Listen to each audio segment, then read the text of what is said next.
तर गाईज बघू शकता तुम्ही, मी आता सगळं काढायला घेते बघा. तर हे तुम्ही बघू शकता. तर ह्याच्यामध्ये पण सामान आहे, तर मी एकत्र दुसऱ्या परातीमध्ये करून ठेवणार आहे. आणि मग डबे खाली करून मी ही सर्व भांडी अशी घासायला घेणार आहे. तर एवढी काय खराब झालेली नाही, पण मला असं वाटतं की साफ करावं नवीन वर्षाचं, म्हणून मी साफ करायला घेत आहे. आणि सॉरी.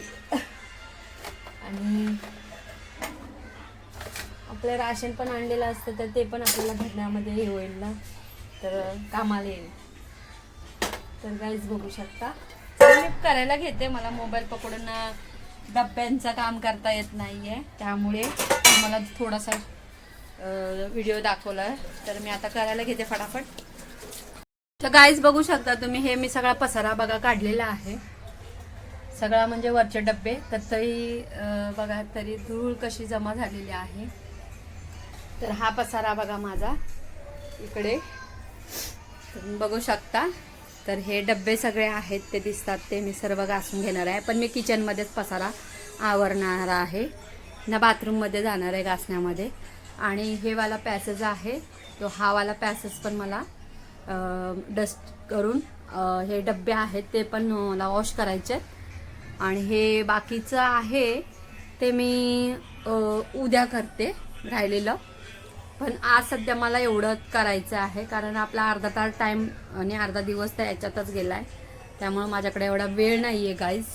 तर तुम्ही बघू शकता.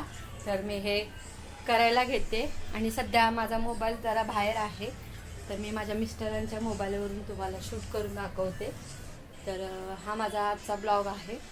तर बघा गाईज, आता मी हे तयारीला लागते, म्हणजे हे भांडे वगैरे घासून डब्बे घासून सुकायला वगैरे ठेवते. आणि मग सगळं राशन आणलेलं होतं ते भरायला घेते. चला गाईज, चला बाय. गाईज तुम्ही बघू शकता, मी आता बसलेली आहे. तुम्ही विचार करत असाल की मी का बसलेली आहे, तर मी सगळी साफसफाई करून झालेली आहे. आता मी जेवण बनवते. तर माझा नाश्ता पण झालेला होता, आता जेवण बनवते. जेवण माझ्या मुलासाठी गरम करून देते. आणि बाकीचं मग मी पूर्ण फ्रेश निवांत झालं की ते कट्टा साफ करणार आहे. पूर्ण घरात कचरा एवढा झालेला होता की काय सांगू तुम्हाला, दाखवायला मी म्हणजे केलं नाही आहे. नोटीस तुम्ही बोलला असता की काय आहे एवढा कचरा, तर एवढा असं कचरा झालेला, तो असा मी सगळीनं बाहेर असं कचऱ्याच्या डब्यात डस्टबिनमध्ये टाकला.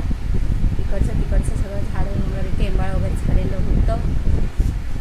तर आता मी पूर्ण साफ करून घेतलेलं होतं. आता तर खाली डबे घासायचे आहेत मला काहीच. आणि मी मुलाला आता जेवण देते बनवून, मग करायला घेते. तर तुम्ही बघू शकता.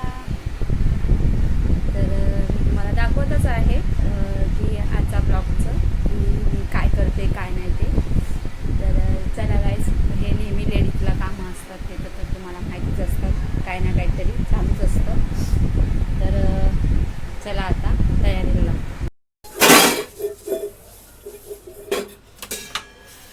झालं. हाय गाईज, बघू शकता तुम्ही, मी मागा भांडी डब्बे घासायला घेतलेला आहे. आणि हे बघा मी वॉश करते आता, हे घासून चांगले घेते. तर आपले काय एवढे साफच आहेत, पण तरी पण आपल्याला साफ करायचे. तर तुम्ही बघू शकता. तर ह्याला चांगले घासून घेते आता पटपट. तर हे डबे घासून झालेले आहेत. आता ह्याला चांगलं मी पंख्याच्या हवेला सुकायला ठेवलेलं आहे. तर ह्याला आता मी सुकून चांगले वॉश करून घेणार, म्हणजे वॉश तर झालेले आहेत, त्याला पुसून घेणार. आणि आपण राशन भरायला घेणार आहे. तर हा पसारा बघा तुम्ही बघू शकता. तर हे आणि तिकडे किचनमध्ये पण मी अर्धे डबे म्हणजे झालेलं आहे, थोडंसं फक्त पुसून घ्यायचं आहे सुक्या कपड्यांनी. तर आता मी ह्या सुक्या कपड्यांनी ह्याला सुकून घेणार. आणि मग जे खाली डबे आहेत त्याच्यामध्ये राशन भरणार. तर गाईज बघा, आता माझं हे वॉश करून झालेलं होतं, मी सुक्या कपड्याने पुसून घेणार. आणि जो डब्बा ते कट्टा होता तो धुरळायचा तुम्हाला तर दाखवलाच होता, तर मी आता वॉश करून घेतलेला आहे. तर आता मी जिथल्या तिथे सगळं व्यवस्थित ठेवते. आणि आजचा ब्लॉग कसा वाटला कमेंट बॉक्समध्ये सांगा. तर हा उद्या पसारा मी करणार आहे. तर मी उद्या पण तुम्हाला ब्लॉग बनवला तर ते दाखवीनच तुम्हाला. पण सध्या आजचा ब्लॉग कसा वाटला कमेंट्स बॉक्समध्ये सांगा. लाईक करा, शेअर करा आणि सबस्क्राईब करायला विसरू नका. चला बाय. नेक्स्ट टाइमच्या आपण ब्लॉगमध्ये भेटू.